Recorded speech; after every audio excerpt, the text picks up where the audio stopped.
রাধে রাধে। এখন যাচ্ছি আড়াইডাঙ্গা। আজকে তারিখ হচ্ছে 18 তারিখ, 18ই ডিসেম্বর। আমি আর ভাই যাচ্ছি। কোথায় যাচ্ছি না যাচ্ছি সব দেখতে পাবেন এখন বর্তমানে।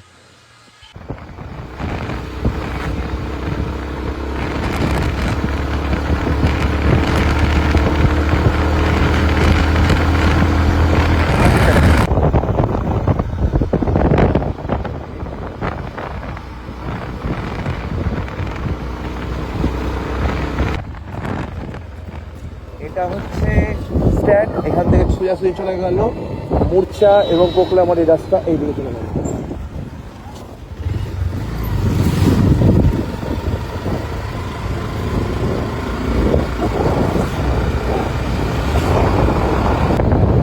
সোজাসুজি রাস্তা হচ্ছে পুকুরিয়া মোড়, বাম হাত দিয়ে এরকম কেটে গেল গোবরজোতা।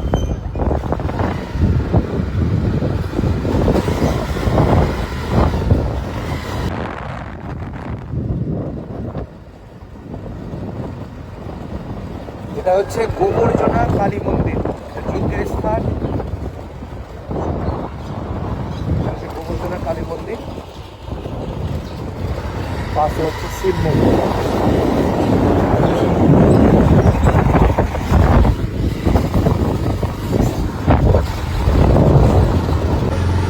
এটা হচ্ছে পুকুরিয়া মোড়। এটি চলে গেল মালদার রাস্তা, রতুয়ার রাস্তায় বাহারা লাস্ট ব্রেক নিয়ে। এখন আমরা যাচ্ছি আড়াইডাঙ্গা।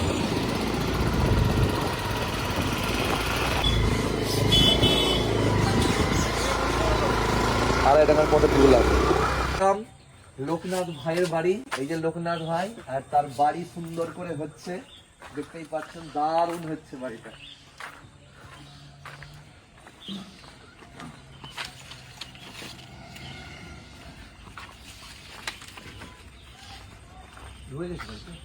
লোকনাথ ভাইয়ের বাড়ি কেন এলাম আপনারা আসুন দেখুন কি আছে, বুঝতে পারছেন? কচ্ছপ আছে। এত বড় কচ্ছপ কোথা থেকে পেলে? এটা পেয়েছি মাঠে। মাঠের মধ্যে না? আচ্ছা, বাপরে।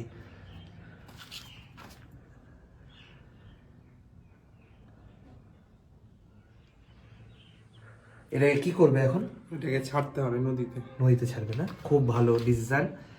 বা আমি হাতে কোনো নিয়ে দেখিনি কচ্ছপ এত সামনে থেকে, কাছ থেকে। ধরো তো একটু। বাপরে, মাথাটা দেখছেন? কি আছে দেখতে পাচ্ছেন? এটা আছে কচ্ছপ। কত বড় কচ্ছপ, বিশাল বড় কচ্ছপ। এটা কোথা থেকে পেয়েছো ভাই? এটা পেয়েছি মাঠে, বাবা পেয়েছে যেহেতু। আচ্ছা। বাবা মাঠ থেকে আসছিল, রাস্তার মধ্যে উঠেছিল। আচ্ছা আচ্ছা, এটাকে আমরা আজকে নদীতে ছেড়ে আসবো। এখন ব্যাগের মধ্যে নিয়ে নেওয়া হলো, দেখতে পাচ্ছেন আপনারা। এখন আমরা নদীতে গিয়ে ছেড়ে আসব। আর কেন ছাড়তে যাচ্ছি? কারণ আমাদের ভগবান বিষ্ণুর এই কচ্ছপ অর্থাৎ কুর্ম অবতার আছে। এই অবতার সেহেতু পাওয়া অবস্থাতেও পারতো বিক্রি করে দিতে, অন্যেরা কিন্তু মাংস খায়, কিন্তু পাওয়া অবস্থাতেও নদীতে আমরা এখন যাচ্ছি ছাড়তে। এটার নাম হচ্ছে আড়াইডাঙ্গা। এখন আমরা যাচ্ছি নদী, আপনারা দেখতে পাবেন সবকিছু। আড়াইডাঙ্গা থেকে এটা হচ্ছে বাঁধ আড়াইডাঙ্গার। এই বাঁধের এই পারে হচ্ছে নদী। নদীতে যখন বন্যা হয়, নদীর জল একদম উপর অবধি চলে আসছে। আর এই পারে চলে আসতে গেলেই গোটাটা আড়াইডাঙ্গাতে জল চলে যাবে। কিন্তু এই বাঁধটা ভগবানের কৃপাতে এরকম ভাবে আছে। একটু একটু ভেঙেছে অন্যান্য বাঁধ, কিন্তু এরকম ভাবেই বাঁচিয়ে রেখেছে আড়াইডাঙ্গা গ্রামকে। এই করে দাও। আমরা চললাম এই কচ্ছপটিকে এখন জলে দেওয়ার জন্য। জীবিত আছে, হ্যাঁ।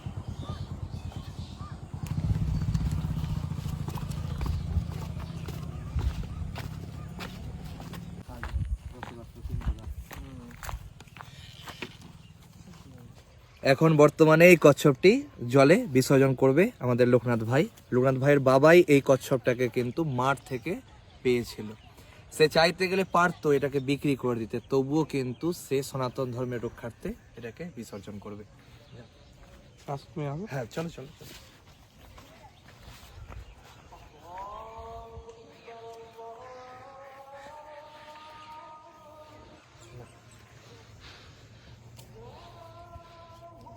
করো করো করো করো করো করো করো করো দেখুন সুন্দর হয়ে চলে গেল।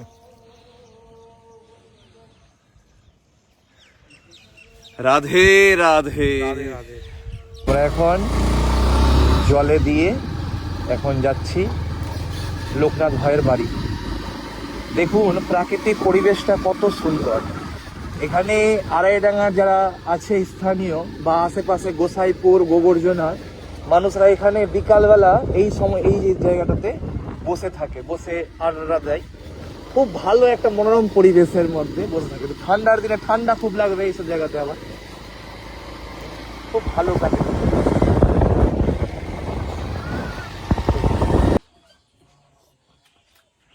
চা খাওয়া শেষ হলো। এত সুন্দর চা করেছে, এটা হচ্ছে লোকনাথ ভাইয়ের মা, আর লোকনাথ ভাই পাশে বসে আছে। আর এখন আমরা বাড়ির পথে রওনা হব। এই গ্রামটার নাম হচ্ছে সিমলা, দেখিয়ে দে পিছনটা।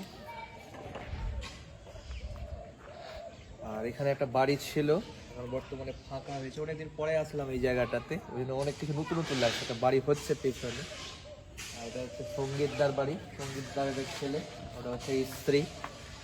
সঙ্গীতদার বাড়ি, এটা হচ্ছে দুর্গা মন্দির। এখন বাড়ি যাব, সঙ্গীতদা গাড়িতে আছে, জানতাম না যে গাড়িতে আছে।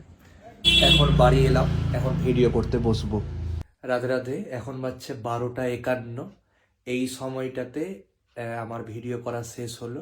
আমি এখন এই ব্লগটাকে এডিট করব, আপনারা কালকে দেখতে পাবেন। আজকে তারিখ হয়ে গেছে এখন 19 তারিখ, কিন্তু 18 তারিখ ব্লগটা 19 তারিখে আপনারা দেখতে পাবেন। রাধে রাধে।